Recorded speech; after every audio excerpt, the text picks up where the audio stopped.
بسم اللہ الرحمن الرحیم۔ السلام علیکم۔ میرا نام ہے عاصر رشید اور آپ دیکھ رہے ہیں جرم کہانی۔ آج میں آپ کو جو کیس سنانے جا رہا ہوں یہ تاریخ کے ان انسلجھے کیسز میں سے ہے جو شاید کبھی بھی حل نہ ہو سکے۔ اگر یہ کیس پاکستان، بنگلہ دیش یا انڈیا میں پیش آتا تو یقیناً ہم اس کو جادو ٹونا ہی سمجھتے۔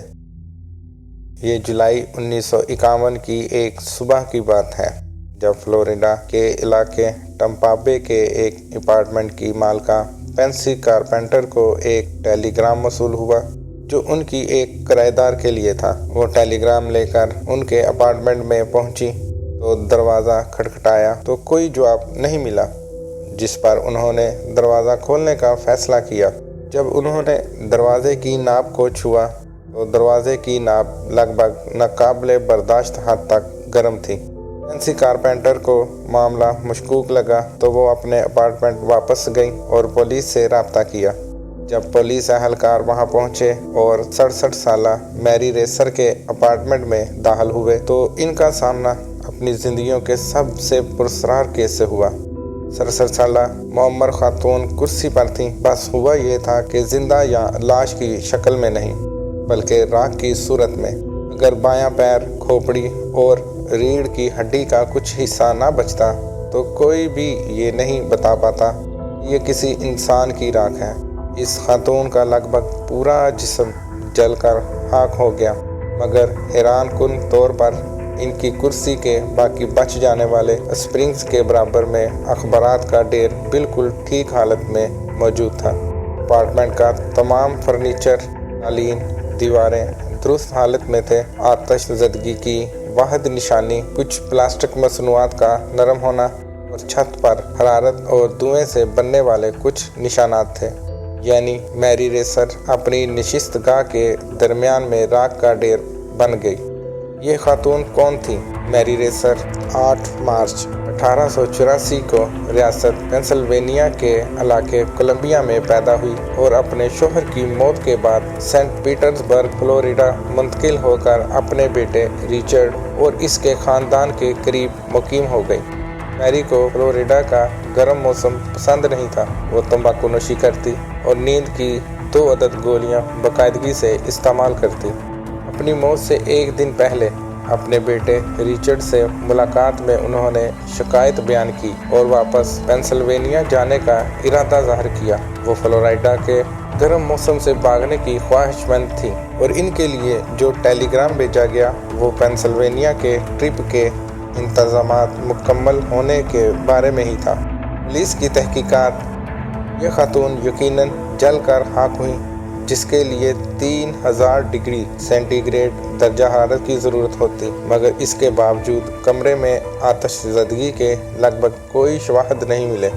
جلنے کے بعد میری کی کھوپڑی سکڑ کر چھوٹے سائز کی ہو گئی، جس نے تحقیقات کو مزید پیچیدہ بنا دیا، کیونکہ شدید درجہ حرارت سے کھوپڑی سکڑنے کی بجائے پھیلتی ہے بلکہ پھیل کر پھٹ جاتی ہے۔ عمارت میں کسی کو بھی آگ کا علم نہیں ہوا، بس پینسی کارپینٹر کو صبح 5 بجے کے قریب دھوئیں کی بو محسوس ہوئی، مگر اسے وہ اپنی ناقص برقی مصنوعات کا نتیجہ لگا۔ پولیس اس موت کے حوالے سے ایک بات کی تصدیق کر سکی اور وہ تھا موت کا صحیح وقت، صبح 4:30، اور وہ بھی اس وجہ سے کیونکہ گھڑی پر وقت ساکٹ پگھلنے کی وجہ سے رک گیا۔ سینٹ پیٹر برگز کی پولیس نے 5 دن میں اپنی شکست تسلیم کر لی۔ FBI 7 جولائی کو پولیس کے سربراہ JR ریچرڈ نے میری کے باقی بچ جانے والے پیر، 6 چھوٹی چیزیں جن کو دانت خیال کیا گیا، قالین کا ٹکڑا اور راکھ میں ملنے والے شیشے کے ذرات ڈبے میں ڈال کر FBI ڈائریکٹر ایڈگر ہوور کو بھیج دیے۔ اس ڈبے کے ساتھ انہوں نے مراسلے میں لکھا کہ ہمیں ایسی تفصیلات یا خیالات جاننا ہے جن سے وضاحت ہو سکے کہ ایک چھوٹی سی بند جگہ میں انسانی جسم جل کر خاک ہو جائے، اس سے ہٹ کر عمارت کے اسٹرکچر اور فرنیچر کو کوئی بھی نقصان نہ ہو، یہاں تک کہ دھوئیں کے بھی اثار نہ ہونے کے برابر ہوں۔ متعدد ہفتوں بعد FBI نے اس کیس کو وک ایفیکٹ کا نتیجہ قرار دیا،